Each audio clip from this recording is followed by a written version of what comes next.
nous allons expliquer comment les approches paysagères contribuent au développement de solutions pour une gestion durable des paysages. Zola et sa famille habitent dans une région rurale de Zambie. Dans leurs champs, ils cultivent du maïs et des légumes.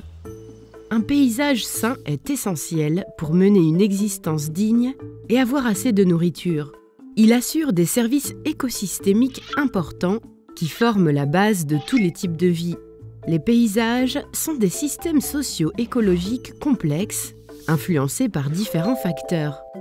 Que se passe-t-il si certains de ces facteurs causent un déséquilibre portant atteinte à la durabilité du paysage? Le sol de la parcelle de terrain de Zola se dégrade lentement à cause de la surexploitation.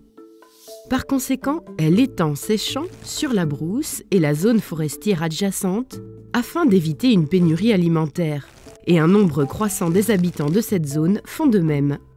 Des sécheresses à répétition et des pluies irrégulières sont en train de devenir la norme. Souvent, les averses sont si fortes qu'une grande partie du sol fertile est entraînée par les eaux. Cela provoque une baisse de la productivité du terrain de Zola.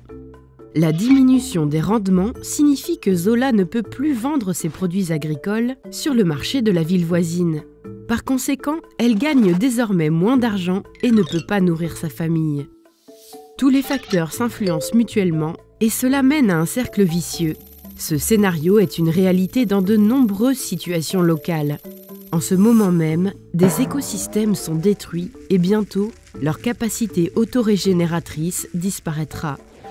Mais les choses peuvent changer. L'approche paysagère holistique prend en compte les interconnexions entre les hommes, leur environnement, l'économie et des facteurs tels que la croissance démographique et le changement climatique. À partir de là, il est possible d'identifier des points d'entrée permettant d'agir pour rompre le cercle vicieux. Il est nécessaire de créer des incitations à reboiser et à gérer les surfaces forestières de manière durable.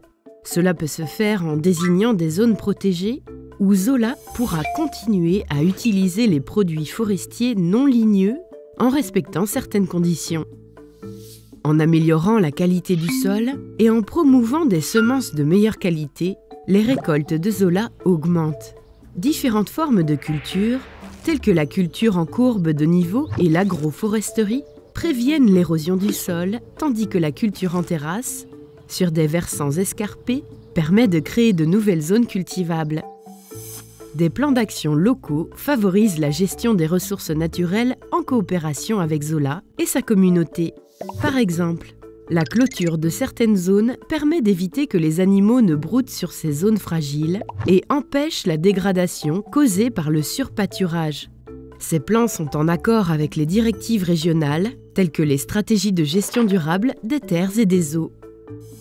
La gestion durable des paysages renforce la résilience de l'homme et de la nature et apporte une contribution importante à l'atteinte de plusieurs objectifs de développement durable, ODD. L'approche paysagère permet d'accroître la productivité agricole, de réduire la pauvreté, de créer des emplois, de promouvoir la biodiversité, de combattre le changement climatique et d'améliorer l'accès à l'eau ainsi que sa qualité. Maintenant, la situation de Zola et de sa communauté est bien meilleure et des perspectives d'avenir existent.